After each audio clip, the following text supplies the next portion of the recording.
আসসালামু আলাইকুম। এখন আছি কর্ণফুলী টানেলের টোল প্লাজা। টানেলে ঢুকবো এখন।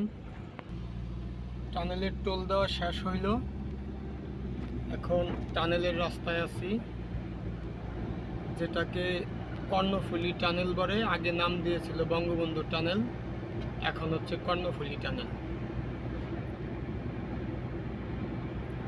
আমার হাতের ডান পাশে চিটাগাং শহরের বাম পাশ দিয়ে টানেল হয়ে ঢাকার দিকে এগোচ্ছি।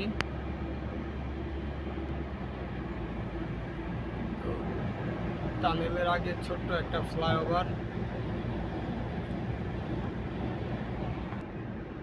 ফ্লাইওভার পার হয়ে গেলাম। এই তো সামনে কর্ণফুলী নদী, এই নদীর তলদেশ দিয়ে চলে যাব। রোদ্রের কারণে নদীটা দেখা যাচ্ছে না।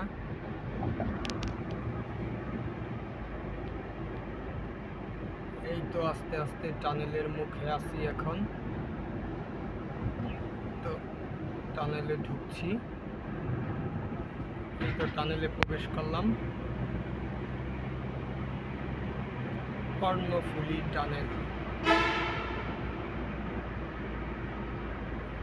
এই তো টানেলে প্রবেশ করেছি। এটা হচ্ছে টানেলের ভিতরের রাস্তা। এখন আছি নদীর তলদেশে। নদীর নিচ দিয়ে মাটিরও নিচে, আস্তে আস্তে মাটির নিচে ঢুকে পড়ছি। টানেলের ভিতরে ওয়েদারটা অন্যরকম, কেমন জানি ঠান্ডা ঠান্ডা ওয়েদার।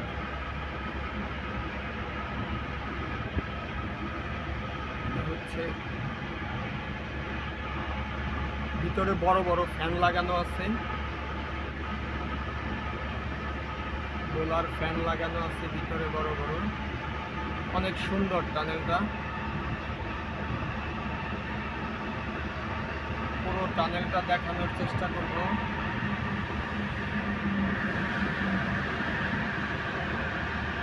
টানেলের ভিতরে স্পিরিট সর্বোচ্চ 60, আমার তো 80 হয়ে গিয়েছিল।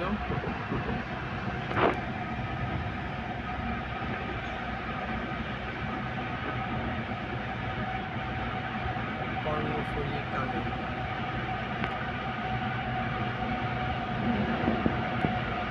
এখন আছি নদীর নিচে আছি এখন। এইখানে যদি কোনো গাড়ি ডিস্টার্ব দেয়, তাহলে এই পারে এবং ওই পারে দুনো পারেই ব্রেকারের ব্যবস্থা আছে, টানেলের কর্তৃপক্ষ আছে। এই টানেলের ভিতরে কেউ গাড়ি নিয়ে দাঁড়াইতে পারবে না।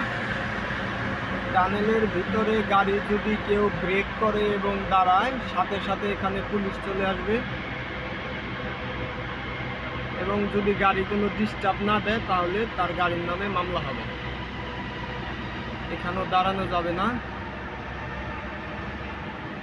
গতিসীমা সর্বোচ্চ 60। এখন টানেলের কোন প্রান্তে আছি বলতে পারতেছি না, মাঝেই আছি না টানেল শেষ করছি।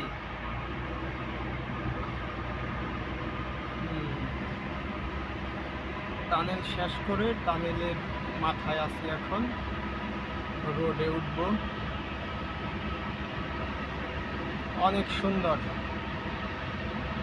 আসলে বাংলাদেশে যেরকম একটা নদীর তলদেশ দিয়ে রাস্তা, তা অকল্পনীয়।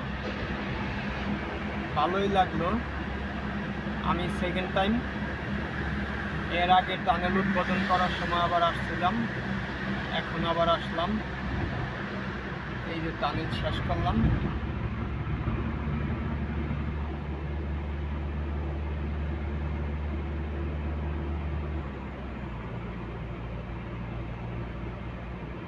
এই তো টানেল শেষ।